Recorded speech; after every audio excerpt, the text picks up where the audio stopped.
এক মুহূর্ত চোখ বন্ধ করুন আর কল্পনা করুন আপনার শেষ নিঃশ্বাস পড়ল। হঠাৎ চোখ খুললেন, চারপাশে শুধু নূর, অসীম শান্তি। কোনো দুঃখ নেই, কোনো ক্লান্তি নেই, কোনো ব্যথা নেই। আপনার পায়ের নিচের মাটি মেশকের চেয়ে সুগন্ধি, মখমলের চেয়ে নরম। সামনে একটা নদী, দুধের মতো সাদা, মধুর মতো মিষ্টি। পান করলে কখনো তৃষ্ণা আসবে না। দূরে দূরে দেখা যাচ্ছে জান্নাতুল ফেরদাউস, যার ওপরে আল্লাহর আরশ। এটা কোনো সিনেমা নয়, এটা কুরআন ও হাদিসে বর্ণিত বাস্তব জান্নাত। আজকের এই ডকুমেন্টারিতে আমরা আপনাকে নিয়ে যাব সেই অপরূপ দৃশ্যের ভেতরে, ধাপে ধাপে।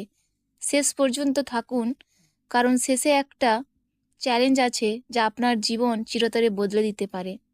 যদি আপনার এই ভিডিও ভালো লাগে তাহলে শেয়ার করুন, হয়তো কারো জান্নাতের টিকিট হয়ে যাবে এই ভিডিও।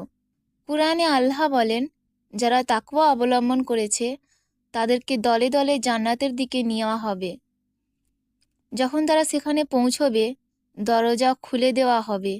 জান্নাতের রক্ষীরা বলবে, সালামুন আলাইকুম, তোমরা পবিত্র হয়েছ, চিরকাল এখানে থাকো। প্রথম দৃশ্য, আপনি দরজা পার হলেন। হঠাৎ চোখে পড়ল অসীম সবুজ বাগান।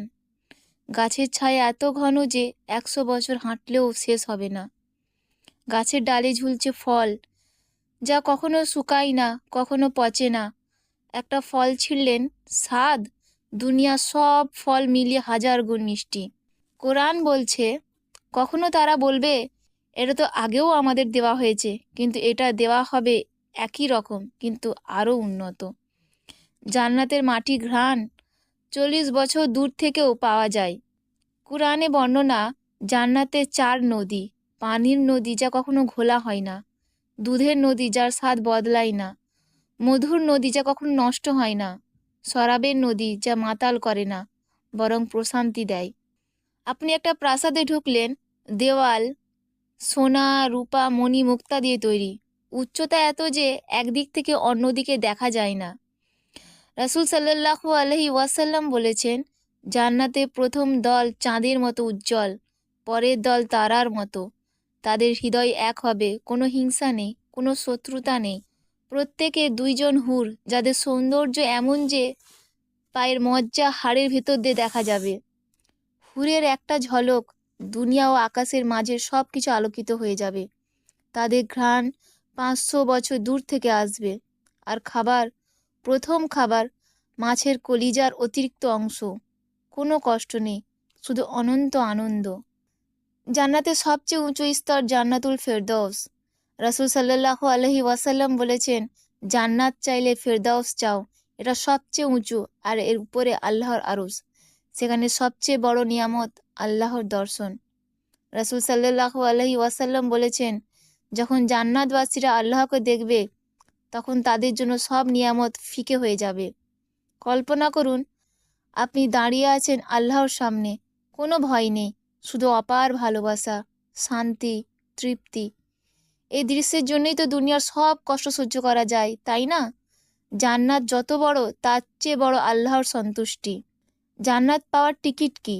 রাসূল সাল্লাল্লাহু আলাইহি ওয়াসাল্লাম বলেছেন, জান্নাতকে ঘিরে রাখা হয়েছে কষ্ট দিয়ে, জাহান্নামকে কামনা বাসনা দিয়ে। প্রথম টিকিট হচ্ছে 5 ওয়াক্ত নামাজ, জান্নাতের চাবি। অবশ্যই 5 ওয়াক্ত নামাজ পড়ুন। কুরআন তেলাওয়াত, আল্লাহর সাথে কথা বলা, রোজা, সদকা, মা বাবার খেদমত, গরিবের সাহায্য, তাকওয়া, আল্লাহকে ভয় করা আর ভালোবাসা। আজ রাতেই একটা ছোট নেক আমল করুন। 15 মিনিট কুরআন পড়ুন, সামান্য সদকা করুন, অথবা মা বাবার দোয়া নিন। কে জানে, আল্লাহ আপনার জন্য ফেরদৌসের দরজা খুলে দিতে পারেন। এটাই হতে পারে আপনার জীবনের টার্নিং পয়েন্ট। জান্নাত আমাদের সবার জন্য অপেক্ষা করছে। আল্লাহ আমাদের সবাইকে জান্নাতুল ফেরদৌস দান করুন, আমিন। যদি এই ভিডিও আপনাকে ভালো লাগে, আপনার হৃদয় ছুঁয়ে থাকে, তাহলে এখনই নূরের পথে নাদিয়া বেগমকে সাবস্ক্রাইব করুন। পরের ভিডিওতে জানবো জান্নাতে প্রিয়জনদের সাথে মিলন আর জাহান্নাম থেকে বাঁচার উপায়। কমেন্টে লিখুন, জান্নাতুল ফেরদৌস আমার লক্ষ্য। লাইক, শেয়ার করুন, হয়তো এই ভিডিও কারো জান্নাতের কারণ হয়ে যাবে। সাবস্ক্রাইব করুন আমাকে, নূরের পথে নাদিয়া বেগমকে। জান্নাতের পথে একসাথে চলি। আসসালামু আলাইকুম ওয়া রাহমাতুল্লাহি ওয়া বারাকাতুহু।